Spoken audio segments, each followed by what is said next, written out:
I want to welcome you to the Engineer Your Success podcast. I am Dr. James Bryant, your host for the show. This podcast provides tools, tips, and techniques to help you achieve success both in business and in life. It is my pleasure to guide you on your journey to designing and living a life where you are winning at work and at home. I hope that you are having a great day and a great week. So today we're going to continue our discussion on winning the workforce war. This is a series where we've been discussing ways to help small businesses and leaders better navigate some of the workforce issues that may exist within our organizations. This is going to be the last episode within this particular series. It won't be the last time that we hit on workforce issues, but this will be the last one in the Winning the War on Workforce series. One thing I want to mention before we even get into today's episode is that we have a very diverse listening audience that includes small business owners, corporate executives, managers, mid level managers, engineers, field personnel, office personnel. And so while our listeners may serve distinct roles within their organizations, some of them are in the AEC industries, some are in the highway maintenance industry, but they may serve distinct roles. One thing is abundantly clear, and that is you are a person first and you serve your role within the organization second. I often say that engineers are people too, and the same issues that people face, engineers face. This is true of managers, frontline workers, the owner. Regardless of the role, you face the same issues that everyone faces. And I say that just to mention that these are workforce issues and we're dealing with people. Dealing with people is messy. Leading people is challenging, and growing in your ability to lead and to effectively communicate is a must if you want to keep your organization or your team positively moving forward to help you and your organization achieve your goals. Our industry stands at the precipice of change. You have technological advancements, AI, whether you're talking about augmented reality, all of technological advancements are here. You also have shifting employee expectations, all while you're striking the balance between the needs of your in office team and your remote team and any field personnel that you may have. So, today we're going to be diving into strategies to future proof your leadership, ensuring that your firm not only can withstand, but thrive in the midst of these changes. Here's a brief summary of the other episodes that we've covered in this series. We're going to start at what employees really want. That was episode 133, where we learned that employees seek more than just compensation. They crave purpose, work life balance, and a culture that aligns with their values, especially in our field where projects can span for months to years, particularly in the design and construction area. Understanding these needs is really critical for retention and satisfaction. In episode 134, we talked about building a company culture that sticks. And there, our discussion underscored the importance of cultivating a culture and the fact that your company has a culture, whether you know it or not, and your team has a culture, whether you know it or not. But the question is, are you shaping that culture by happenstance? Or is that culture being shaped intentionally? The next thing that we covered, we talked about the power of values. That was in episode 135, where we really looked at how strong values form the bedrock for a flourishing company culture. And so in our sector, in most sectors, teamwork is paramount. Whether you're talking about in the design room, at the construction site, whether you're doing field maintenance, the shared values really guide decision making that enhance collaboration and foster a sense of community. Last week, we talked about maximizing potential, but the focus there was growing employees through both personal and professional development. Just the whole fact that continuous learning is not just beneficial, it's necessary. From new field techniques to advancements in software, equipping teams with the skills to adapt is a key driver of success. And those skills are not just the technical skills, but the soft skills, the leadership skills, the communication skills. All of that is a must.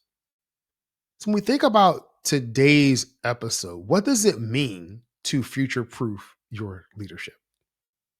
Future proofing your leadership refers to the process of developing and adapting your leadership skills and strategies to remain effective and relevant in the face of future challenges and changes within your industry. You're working to help your organization thrive in the midst of the evolving workforce dynamics, those technological advancements we talked about, and in general, the shifting market demands. So now we have a general definition or understanding what future proofing would be in terms of this discussion. How do you know if it's something that you need to consider or adapt? Because there's some people that are going to be listening to this episode and they're going to say, we're fine. We don't need to make any changes yet. Things seem to be running smoothly.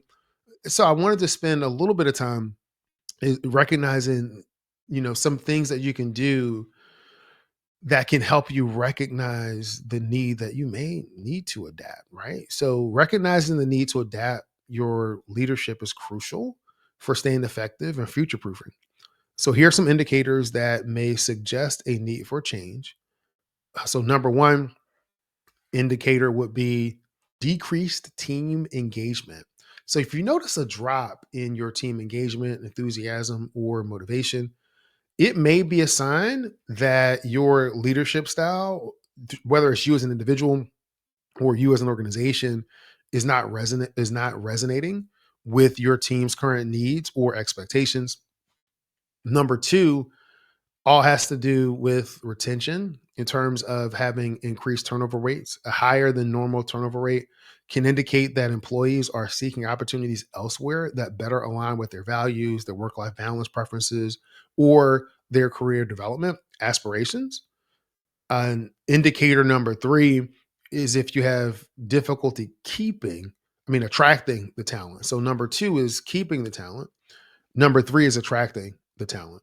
So if you're struggling to attract new talent, especially from younger generations, that could suggest that your approach, your company culture needs to be aligned with the evolving workforce expectations and those needs.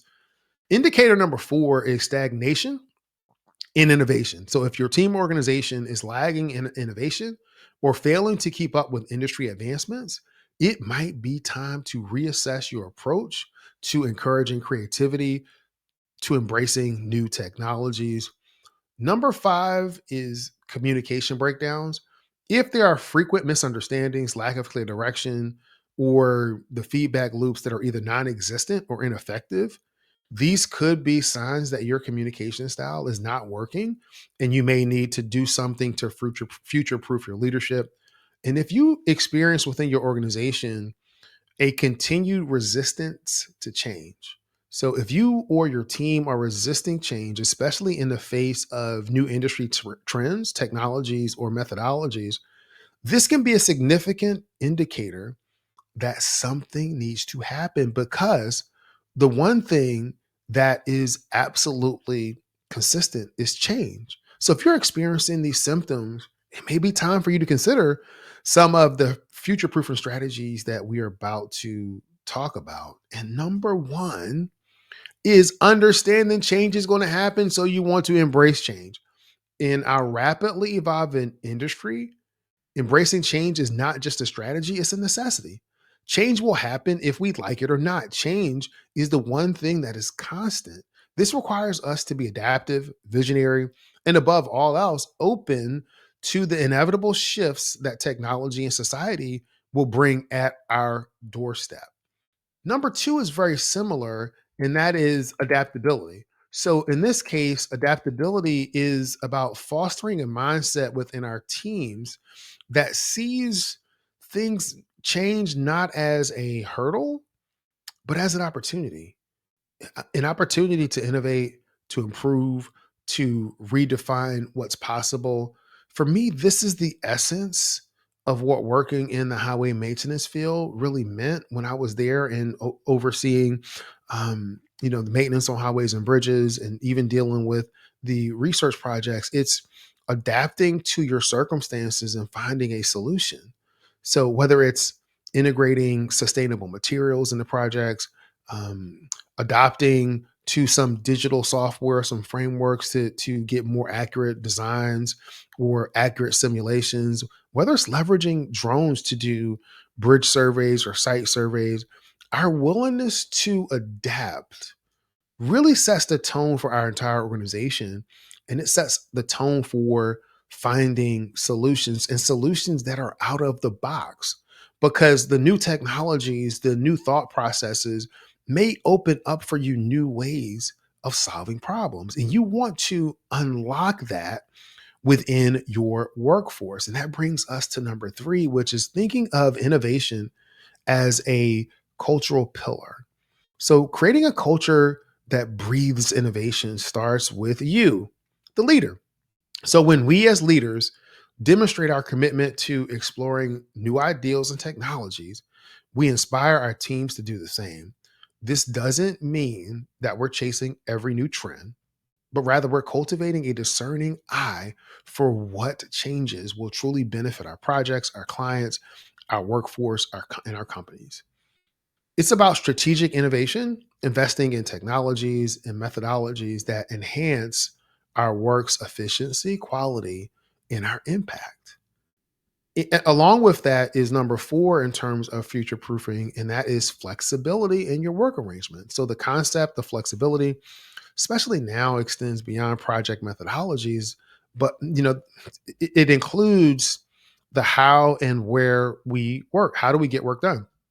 The recent global shifts in what happened during the pandemic taught us that flexibility in work arrangements, be it remote, flexible hours, or a hybrid model, is not just possible, but in many cases, it's our new reality. This flexibility, or the concept of this flexibility, can be challenging to implement for our field personnel, and it may require us to rethink how we manage projects, communicate, and collaborate, ensuring that every team member, so that's both whether you're in the office or on site or a remote site, or you are in the field, that you feel connected and engaged. And that brings us to kind of the fifth area for future proofing, is this concept of connected leadership. And I call this that you're leading with empathy and understanding. So connected leadership is about more than just overseeing projects and managing teams. It's about creating a web of communication, collaboration, and support that encompasses or includes every member of your organization. At the heart of connected leadership lies empathy, right? You can look at empathy being the heartbeat of that connected leader. And that really means that you're understanding the unique challenges and needs of our team members, both in the office and in the field. It will allow us to create a more inclusive, supportive, and productive work environment. This empathy enables us to tailor a leadership approach, a communication approach, to meet each member, not where we want them to be, but where they are. And we're able to provide guidance, resources, and the flexibility and the individual investment that can help them excel. I would encourage you to look through the past episodes of this series to even get a greater context and some more takeaways if you haven't listened to those. But as we continue to look to the future, the lessons from our Winning the Workforce series lay a foundation for organizational and personal success. So, by understanding and addressing the needs of our employees, fostering a strong company culture, aligning with our core values, and prioritizing the development, both personal and professional, of our employees, we prepare to lead the future of work. So I hope that you've found this series helpful. If so, it will be great to hear from you. You can use the link in the show notes to take the audio survey and let us know your thoughts or ask a question. You can leave a comment if you're looking at this on YouTube or on any of the social media platforms. The next couple of weeks, there are going to be a few surprises in store. One is going to include an interview with some business owners that have recently transitioned from direct management of a company. So I think that's going to be really cool. And then there are going to be some topics that I'm going to cover that we have not covered at all on the podcast, may have alluded to them, but not covered in any detail. So I'm going to end this podcast episode like I end every podcast episode, and that's this. Many people know what to do. Fewer people know how to do it. And there's a select group of people that actually follow through, do it, and are living the life of their dreams. It is my desire that you become part of that select few. I want you to be great this week. This is Dr. James Bryant, your guide for winning at work and at home. Thanks.